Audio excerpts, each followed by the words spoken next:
Hey Skies Magazine, my name's Ryan Chapman and I'm an aerobatic pilot on Team Canada that's going to the World Aerobatic Championships in Las Vegas on October 24th to November 4th.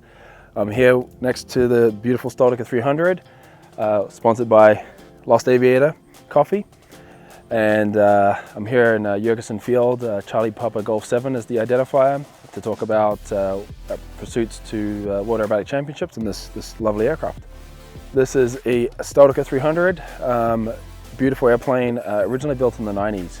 So this is a 93, built and designed by a guy named John Staudacher, and for those in the aerobatic community, know that he's an absolute legend when it comes to these type of aircraft.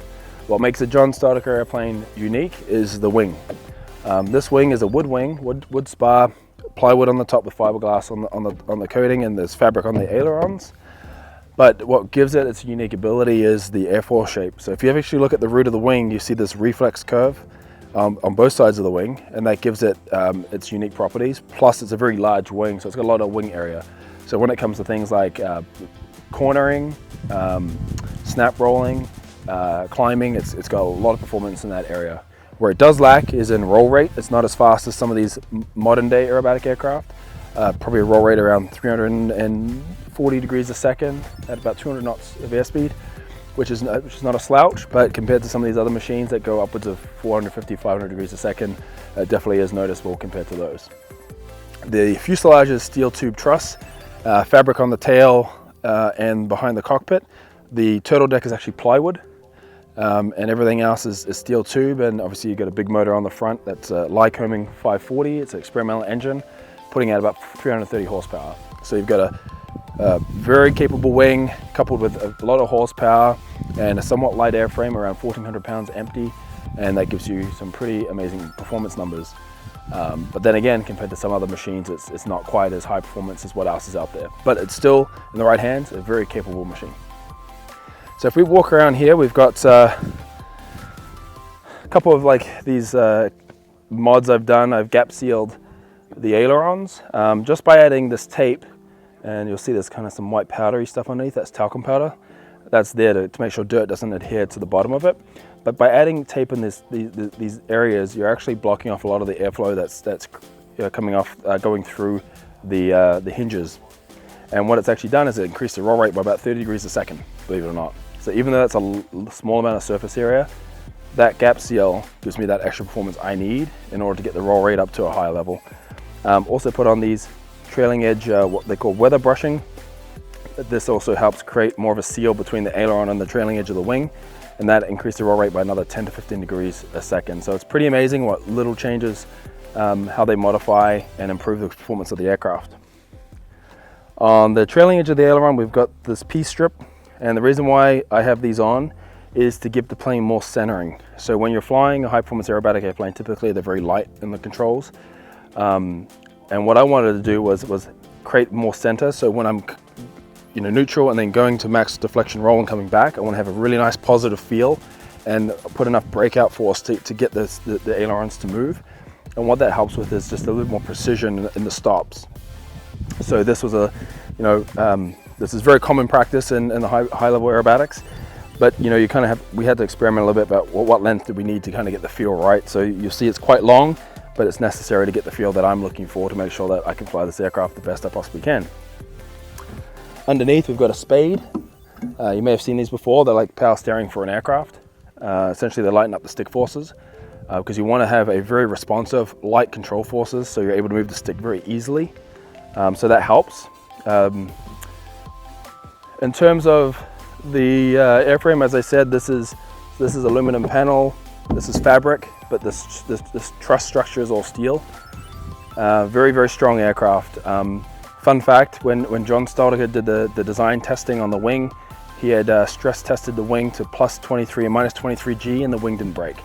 They actually had to stop the testing because the way they had everything kind of rigged up, it was pulling the hanger off the foundations of the which was obviously not ideal. So they actually had to stop testing, and they couldn't actually break a wing, which is, as an aerobatic pilot, I have a lot of trust and faith in the wing.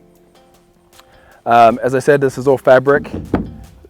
Even though it's fabric, it's obviously very strong. Fabric's a tried and true material, been around for 100 years and works very well.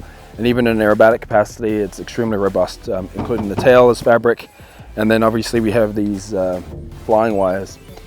Now the flying wires create tension in the tail and they're basically called tail bracing wires. So as you can imagine, during aerobatic maneuvers, the tail wants to twist. This is what's keeping everything together, right? Now everyone asks me, it's like, how do you know the tensions are right? Well, you want to listen to B flat, and they sound the same. So if they sound the same, it's probably right. And you also know when you're flying, the aircraft should somewhat be hands off, albeit, these are somewhat unstable aircraft, so they're not going to fly like a Cessna 172. If you take your hand off the stick, they are going to wander on you. But all in all, this is what gives its tail strength, which for me is really important, because when I'm snap rolling at 135 miles an hour, I need the tail to stay on. So these are very, very important. Obviously, you've got your standard control surface here, the elevator and the rudder. Again, all steel tube and fabric, very, very strong. Control forces in an airplane, I would say, is probably somewhere between a biplane like a Pitts and maybe like an extra 300, it's somewhere in there. So not the lightest feeling airplane, but it has a bit of a tactile feel to it, just like a biplane as well, which I also fly. So yeah, it's kind of a nice, healthy balance, I think, between the two.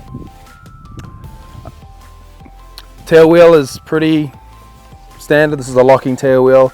Personally, I don't like locking tail wheels at all. I'd rather have positive control all the way through, but this aircraft has it, so you don't have to live with it. Very useful in strong crosswinds, and but steering on the ground, if you are in free castering mode, you have to use a little bit of brake and power sometimes just to manage your direction. Coming around, we'll go into the cockpit here. Cockpit's very basic. These are what I'd call super VFR airplanes, not IFR capable in the slightest, and you wouldn't necessarily want to fly an IFR just because, again, they're naturally unstable. But when I'm flying, I usually have a couple of navigational aids. I've got an iPad, a phone, I might have a map with me as well. And but all in all, the whole purpose of this machine is to fly advanced level aerobatics. I have 2 G meters, an analog G meter. If you come around here, I can show you an analog G meter here, and then a digital. I like to have both just to compare, to make sure that the gauges are somewhat calibrated and consistent with each other. Okay. This thing is, everyone always asks me what this is for. Think of it as like a ruler or a protractor. So when I'm flying vertical lines, I want to set this on the horizon, and that tells me that I'm vertical. This is a 45, so when I'm on the 45, I lay that on the horizon, then I know I'm 45, and then upside down, I've got this as well, or that. So it's a very useful instrument, because when we fly competition aerobatics, we typically fly vertical lines, horizontal lines, or 45s, and then we do radiuses as well, like loops and P-loops and that kind of thing. But this really is what allows us to get a sight picture of kind of how we're tracking in the sky. So when we fly for the judges, we can fly really, really precisely. It's highly underestimated that this is probably the most valuable instrument on the aircraft, because if it's not rigged slightly, if it's out of rig, and you're even like a degree or 2 off, it's very noticeable from the ground. And in a plane like this, because it's very straight, when you're on a vertical line, you can tell if you're positive or negative on an upline. So you want to make sure that's calibrated. So every season, our pre-season, when we fly, we always make sure that's calibrated the way we need to make sure every vertical is vertical. 45s are subjective, so we don't worry too much about that, because you're going to compensate depending on where you are in the aerobatic box. But generally speaking, the vertical is the most important, because if I'm going up and I'm doing a roll, if I'm not quite vertical, the roll comes off axis and doesn't quite look right. So super important.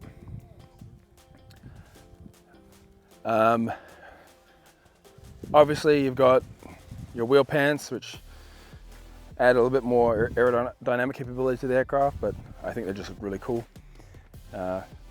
And then obviously the business end of the airplane, the engine. As I said, a Lycoming IO540K modified with 330 horsepower is what it's putting out on the top end. When I fly, I usually fly wide open or 0 power, depending on what I'm doing. And then I have the propeller set around 2550 to 2600 RPM. The reason for that is I've experimented with different RPMs, and that's what's going to give me the best performance I need. in order to fly the sequences I fly. The propeller is an MT constant speed propeller. It's wood composite, so wood core composite outer shell. Very good propeller for the price. This airplane pulls very nicely, and it's one of the greatest assets about this aircraft is how well it climbs. It's, like I said, a lot of wing area, a lot of horsepower, a lot of thrust. It's kind of a winning combination if you want to climb out very steeply, which this airplane can do quite nicely. The cowl is all fiberglass, so nothing special there. And yeah, it's pretty much the airplane. It's a fun airplane to fly. I would say it's not the easiest aerobatic airplane to fly at a high category, just because there are certain limitations, but you just, as a pilot, you don't blame the tool, you blame yourself. So you always try and work on improving and making sure that you're getting the most out of the airplane, which I know I do. I'm definitely stretching the aircraft, obviously safely, but I'm getting everything I need out of the airplane to get it to show the way it needs to show. So yeah, that's it. Awesome, guys. Well, thank you for coming along. Thanks for joining me. I'm glad I get to share this with you, and I'm very open. So anyone who wants to have a conversation with me or learn about getting into aerobatics in the Ontario region or in Canada, just reach out. Happy to help. I think we all need to kind of come together and help each other out where it makes sense, and I'm always happy to mentor and guide people as they embark on this journey. I'd like to obviously thank my sponsor, Lost Aviator. They're a huge supporter, and highly recommend their coffee if you haven't tried it. Use coupon code KAHA10 and you'll get 10% off your first order.